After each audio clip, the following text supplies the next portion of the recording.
모든 생명의 근원이 되어주시고 주관자 되어주시는 하나님 아버지,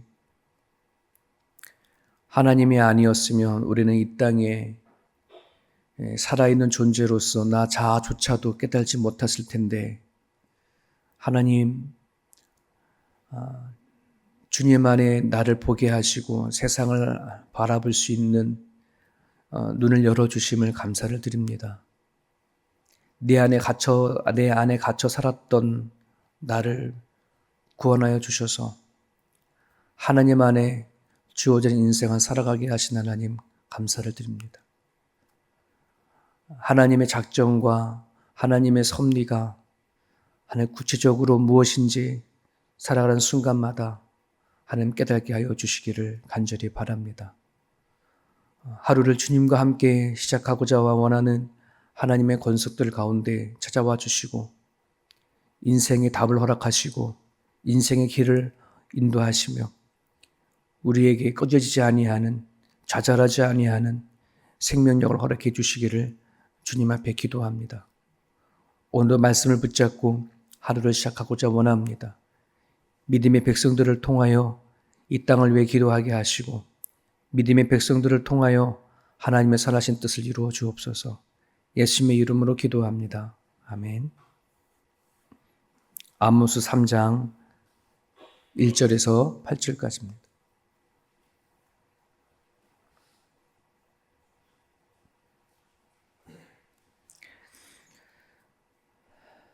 아모스 3장 1절에서 8절까지 보겠습니다. 이스라엘 자손들아, 여호와께서 너희에 대하여 이르시는 이 말씀을 들으라. 애굽 땅에서 인도하여 올리신 모든 족속에 대하여 이르시기를, 내가 땅의 모든 족속 가운데 너희만을 알았나니 그러므로 내가 너희 모든 죄악을 너희에게 보응하리라 하셨나니, 두 사람의 뜻이 같지 않은데 어찌 동행하겠으며 사자가 움킨 것이 없는데 어찌 수풀에서 부르짖겠으며 젊은 사자가 잡은 것이 없는데 어찌 굴에서 소리를 내겠느냐. 덫을 땅에 놓지 않았는데 새가 어찌 거기 치이겠으며 잡힌 것이 없는데 덫이 어찌 땅에서 튀겠느냐. 성읍에서 나팔이 울리는데 백성이 어찌 두려워하지 않겠으며 여호와 행하심이 없는데 재앙이 어찌 성읍에 임하겠느냐. 주 여호와께서는 자기의 비밀을 그종 선지자들에게 보이지 아니하고서는 결코 행하심이 없으리라. 사자가 부르짖은즉 누가 두려워하지 아니하겠느냐. 주 여호와께서 말씀하신즉 누가 예언하지 아니하겠느냐. 아멘.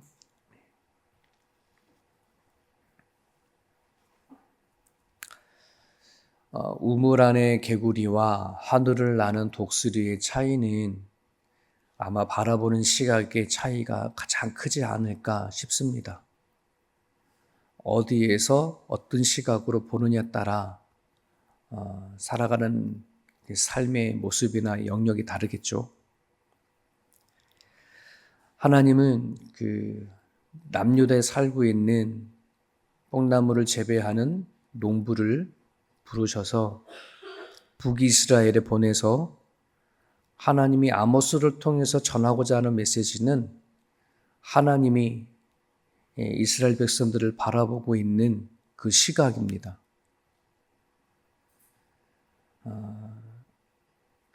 아모스를 통해서 그들이 보아야 할 것을 보게 하려고 하시는, 시야를 열어주시고자 하시는 그 뜻을 가지고 아모스를 북이스라엘로 보내는 거죠.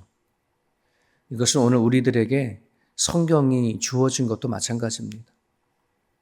아마 성경이 없었으면 내 인생을 왜 이런 인생을 사는지, 왜 태어났는지, 죽으면 어디 가는지 전혀 모르고 살았을 겁니다. 수많은 사람들은 하나님을 부인하고 성경을 부인하지만 결국은 자신이 사는 인생을 부인하는 것밖에 없어요. 왜냐하면 본질적인 이 세상의 창조와 모든 시작은 성경을 통해서 말씀하시는 것이, 성경이 만약에 이 땅에 성경이 없다라고 한다 그러면 그 답을 어디서 찾겠어요? 세상의 시작과 인간의 시작, 끝, 그 뒤의 삶. 성경 말고는 답이 없어요. 그냥 주워 들은 수많은 사람들의 이야기, 그렇게 하더라, 이런 걸 믿고 사는 것이지 정말 자기가 확실하게 믿는 것이 없거든요. 이 세상에 성경만이 유일하게 우리 인간의 존재를 이야기하고 사는 이유를 얘기하고 목적을 얘기하고 죽음 다음에 또 다른 삶이 있음을 드러내는 거 아니겠습니까? 북이스라엘도 마찬가지고 남유다도 마찬가지고 그들이 가지고 있는 가장 큰 문제는 영적인 눈이 열리지 않는 겁니다. 하나님이 세상을 만드시고 지으시고 섭리하시고 작정하신 것을 보지 못하고 듣지 못하는 것, 알지 못하는 거죠. 오늘 3장부터는 아모스가 북이스라엘을 향한 설교를 하는데 이 아모스에는 세 번의 그 쉐마 설교가 있어요. 아모스가 들으라 이렇게 시작하는 세 편의 설교가 있는데 그게 오늘 첫 번째 설교입니다. 그래서 1절에 보면 이스라엘 자손아 여호와께서 너희에 대하여 이르시는 이 말씀을 들으라 쉐마 들으라 이렇게 얘기하고 근데 이번에 이 개역 개정이 되어지고 이전은 개역 성경이었잖아요. 근데 개역 성경이 조금 더 하나님의 이 성경을 조금 더 깊이 이해되어진 것 같아요. 이해하기가 좀 더 쉬워요. 근데 개역 개정을 좀 바꾸면서 이 부분은 실수한 것 중에 하나인 것 같은데 개역 성경에 빠진 단어가 개역 개정을 하면서 빠진 단어가 하나가 있어요. 그래서 개역 그 이전의 성경을 읽어드리면 이렇습니다. 이스라엘 자손들아 여호와께서 너희를 쳐서 이르시는 이 말씀을 들으라 이런 말이 있어요. 쳐서라는 말이 들어가 있는데 이걸 뺐어요. 그래서 그걸 왜 뺐을까? 그래서 여러의 번역본을 다 봤더니 이 쳐서라는 의미가 다른 번역본은 다 곧살에 살아있는데 개역 개정에는 살아있지 않아요. 이 쳤다 천친다라고 한다는 말은 어떤 말이냐면 원문을 따져보니까 너희 위에서 이런 말이에요. 우리가 막 이렇게 뭘 때리면서 이러는 게 아니라 쳐서는 너희 위에서 이런 말인데 하나님이 위에서 강압적으로 누르는 그런 의미의 말이더라고요. 이걸 좀 쉽게 비유한다면 우리가 그 학교 다닐 때, 초등학교 다닐 때에 어떤 아이가 막 달려와가지고 야 철수야 너 선생님이 너 불러 이런 뉘앙스와 아니면 야 철수야 야 선생님이 지금 화 되게 많이 났어 너 찾으셔. 이게 완전 뉘앙스 다른 거죠. 찾긴 찾는데 이 뉘앙스가 완전 다른 거예요. 지금 부르는 선생님이 어떠한 것인지를 얘기하는 것과 말하지 않는 건 차이가 다른 거잖아요. 지금 아모스의 선지자의 이 메시지 안에는 하나님 지금 되게 화가 나 있는 거예요. 화가 나 있어서 강압적으로 너희들에게 누르는 이 말씀을 너희가 들어라 라고 하는 의미가 담겨져 있어요. 여러분 지혜로운 사람들은 살아가는 과정 가운데 이 분위기 파악이라는 것이 있어요. 여러분 사람이 지혜롭다 미련하다라고 한다는 것을 무엇으로 알 수 있느냐? 물론 말과 행동 이런 것도 알 수 있지만 분위기 파악이라는 것도 있잖아요. 지혜로운 사람은 다 이렇게 눈치도 봐요. 분위기가 내가 여기서 이런 말을 해야 되느냐 말아야 되느냐 이런 거를 잘 아는데 그러지 못한 사람은 뭐예요? 분위기 파악 못하는 거죠. 이 이스라엘 백성들이 이 분위기 파악을 지금 못하고 있는 거예요. 왜? 영적인 시각이 열리지 않으니 하나님이 지금 어떠한 상태에 있는지 모르는 거예요. 그저 그들이 바라보는 세상은 아무 문제가 없거든. 먹고 사는데 지장이 없고 또 세상에 뭐 나름대로 특별한 위협이 없고 나름 이러다 보니 그냥 여전히 하나님은 우리를 사랑하시고 우리를 이끌어 가셔 뭐 이렇게만 믿고 있었던 거죠. 근데 하나님은 그게 아닌 건데. 자 그러면서 아모스는 이스라엘 백성들에게 들으라라고 말씀하시면서 어떤 말을 하냐면 이런 말을 합니다. 2절에 내가 땅의 모든 족속 가운데 너희만을 알았나니 그러므로 내가 너희 모든 죄악을 너희에게 보응하리라. 여기서 중요한 말이에요. 너희만을 알았다. 설마 하나님 다 알지. 모든 민족을 다 아는데 뭐 너희만을 알았냐? 라고 말하는데요. 이 얘기는 내가 너희들을 선택했어. 너희들만 사랑했어. 내가 너희들만 책임졌어. 이런 의미가 담겨져 있어요. 여러분, 남자들은 여자들을 몇 명이나 알아야 됩니까? 네. 많이 알아도 상관이 없어요. 근데 책임져야 하는 여자는 한 명이 되는 거죠. 이 같은 의미인 거예요. 하나님은 내가 너희만을 알았다라는 말은 내가 너희만 책임을 지는 거야. 내가 너희만 사랑으로 작정했어. 내가 너희를 통해서 일을 해. 이런 얘기거든. 여러분, 오늘도 이 세상에 수많은 사람들이 있지만 하나님이 이 세상에 일한다고 하잖아요. 하나님 눈에 보이지 않지만 하나님이 역사하신다는 말을 많이 하잖아요. 근데 누구를 통해서 일하시고 누구를 통해서 역사하느냐? 예수 그리스도를 영접하고 믿는 그 사람을 통해서 일하신다는 거예요. 이거를 깨닫지 못하게 되면 도대체 내 눈에는 하나님이 안 보여. 일하는 것도 안 보여. 왜? 나를 통해서 일하시는 하나님을 보지 못하면 세상에서 일하시는 하나님을 볼 수가 없어요. 나를 통해서 일하시는 거니까.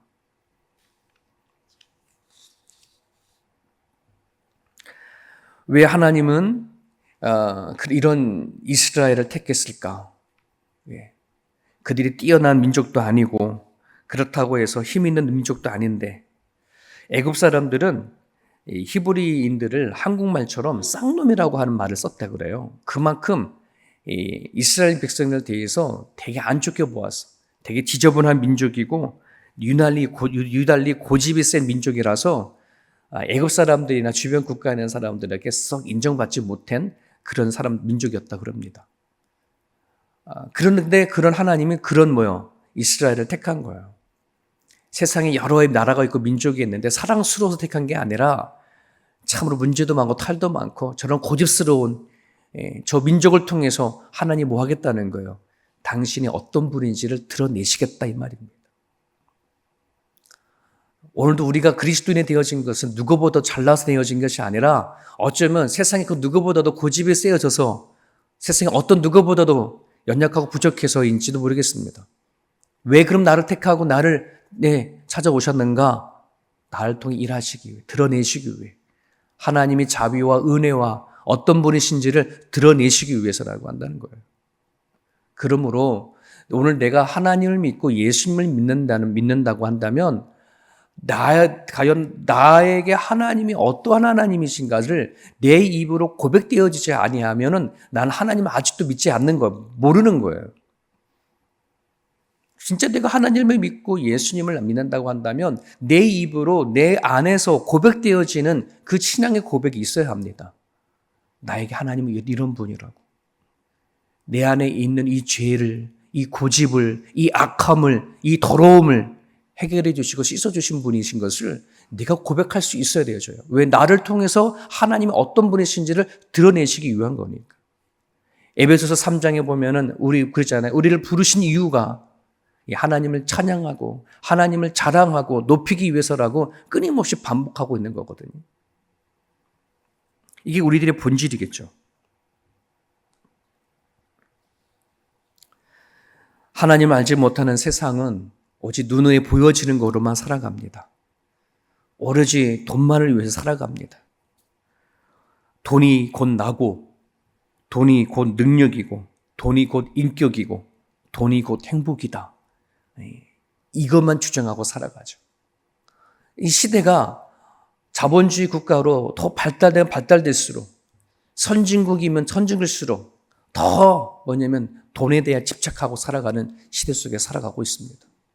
왜? 돈이 있어야 내가 실질적으로 누리는 것이 더 뚜렷해지기 때문에 그렇습니다. 근데 하나님은 눈에 보여지는 것이 아닌 눈에 보이지 아니하는 것이 더 가치 있고 또 그것이 우리 살게 한다는 것을 우리에게 알려주시고 계신다는 것입니다. 오늘 우리가 기도할 부분은 바로 이런 부분인 것 같아요. 하나님, 내 눈을 열어 하나님이 나를 부르신 그 특별한 이유를 알게 해주십시오. 오늘 나를 살게 하신 이유가 있으니 그 이유가 무엇인지 깨닫게 해달라고 하는 그 고백이 우리 가운데 있어야 할 줄 압니다. 3절부터 보면은 하나님이 왜 북이스라엘을 왜 심판하는지 심판해야 할 이유가 돼서 얘기하는 거예요. 이 얘기는 여러 가지 비유로 말씀하시는데 쉽게 말하면 이겁니다. 너네들이 이유 없이 심판당하지 않아. 이유가 있기 때문에 너네 심판을 당하는 거거든. 하나님이 화를 낸 거거든. 이제 이 얘기를 얘기를 하는 거야. 왜 하나님이 화를 냈는지, 왜 하나님이 당신께 선택한 이스라엘 백성들을 왜 멸망시키려고 하는지 그 이유를 얘기를 하는 거예요. 3절 봅니다. 두 사람이 뜻이 같지 않은데 어찌 동행할 수 있겠냐? 뜻이 틀린 거예요. 하나님이 이스라엘 백성들을 불러서 같이 가려고 한다는 것은 그들과 생각과 마음을 같이 해서 이 세상에 하나님을 드러내려고 하는 그런 목적에 따라 그를 불렀는데 이스라엘 백성들이 방향도 틀리고 마음도 하나님과 틀린 거예요. 4절에는 뭐라 합니까? 사자가 움킨 것이 없는데 어찌 숲에서 부르짖겠으며 젊은 사자가 잡은 것이 없는데 어찌 굴수 소리내겠느냐. 이유가 뭐냐 그러면 여러분 사자에게 이 포효하는 것, 잡은 것이 있는 거죠. 아모스는 하나님 말씀을 선포해 나갈 때에 아직 포효하는 사자가 외치는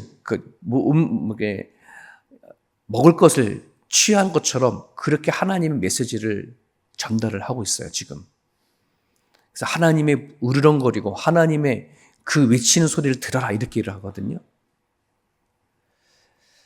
여러분, 하나님이 이스라엘 백성들을 선택을 해서 그들에게 하고자 하는 것 안에는 반드시 하나님 말씀이 선포가 되어지고 그 말씀을 가진 자들만이 세상을 살아가는 데 힘을 갖고 있거든요. 이것이 없으면은 그들이 살아갈 이유가 없는 거예요. 북이스라엘이 존재할 이유가 없어요. 남유다가 존재할 이유가 없어요. 오늘 우리 그리스도인도 마찬가지입니다. 우리가 몸은 교회를 다니고 몸은 우리가 내 입은 하나님을 신한다 할지 모르겠지만은 내 안에 하나님의 말씀을 갖고 있지 아니하면은 세상을 포효하는 그 승리의 담대함은 아마 있지 않을 겁니다. 오늘과 하나님의 말씀을 갖고 있지 않고 잃어버리면 우리는 정말 세상 살아가는데 패배자로 살아갈 수밖에 없을까 이런 생각을 하게 되어지죠. 그 이유가 여기 있어요. 말씀을 잃어버린 이스라엘 백성들. 5절입니다. 덫을 땅에 놓지 않았는데 새가 어찌 거기 치이겠느냐. 잡힌 것이 없는데 덫이 어찌 땅에 튀지 않겠느냐.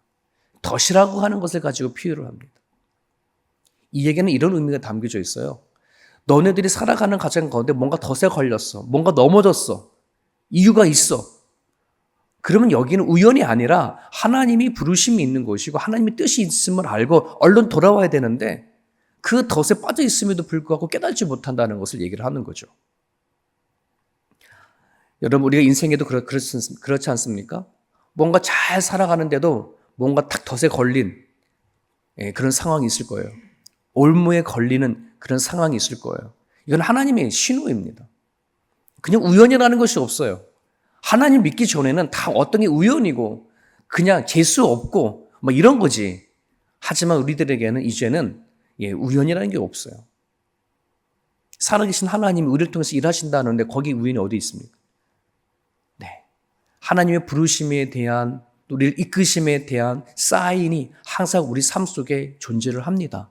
그러게 우리는 왜 영의 눈을 열어야 되냐면은 하나님은 나를 통해서 일하시는 그 손길을 민감하게 알아채기 위한 거거든요. 근데 이스라엘 백성들은 그걸 깨닫지 못하는 거예요. 너무 세상에 취해 있다 보니 위기가 닥쳤는데도 깨닫지 못한 채 나팔을 부르는데도 듣지 못하는 그런 상황이 되어지는 거예요. 그 얘기 뒤에서 나오죠. 성읍에서 나팔이 울리는데 백성이 어찌 두려워하지도 않느냐. 여호와의 행하심이 없는데 재앙이 어찌 성읍에 임하겠느냐. 너네들이 곧 재앙이 닥치는 거야. 나팔이 하나님 불었어. 근데 왜 듣지 못하느냐 이런 거죠. 하나님은 끊임없이 우리에게 부르십니다. 요청하십니다. 이 세상은 우리가 생각하는 그 이상으로 위기의 세상이고 우리가 살고 있는 이 세상은 우리가 생각하는 그 이상으로 정말이요 끝을 가는 세상을 살고 있거든요. 그럼 우리는 부르심을 기억해야 합니다. 우리가 어떤 기도를 해야 되어지는지 어떤 가정을 세워가고 우리가 하나님 앞에 기도해야 할 기도 제목들이 무엇이 되는지를 우리는 이 시대를 통해서 우리는 기도할 수 있고 알아챌 수 있기를 간절히 바랍니다. 7절입니다. 여호와께서는 자기 비밀을 그 종 선지자를 통해서 보이지 아니하고서는 결코 행하심이 없다. 여러분, 지금은 우리들에게 선지자보다도 그 어떤 예언자보다도 더 명확한 하나님의 말씀을 갖게 되셨어요. 네. 우리 손에 가장 가까운 곳에 있는 그 하나님의 말씀. 이 말씀을 통해서 하나님은 당신이 이루시고자 원하시는 모든 비밀을 드러내신 거거든요. 그 말씀을 우리가 깨닫고 다시 나 자신을 점검해가고 각성하고 오늘 내가 어떠한 기도로 이 땅을 위해서 기도해야 할 것인지 하나님 내 영적인 눈을 열어주십시오. 내 교회와 가정과 내 삶을 위해서 기도할 때에 하나님 나의 기도를 통해서 선하신 일들을 이루어내어 주십시오. 제가 듣겠습니다. 제가 보기를 원합니다. 제가 살기를 원합니다. 그런 고백으로 이 아침에 기도해 주셨으면 좋겠습니다. 주신 말씀 붙잡고 자유롭게 기도하시길 바랍니다.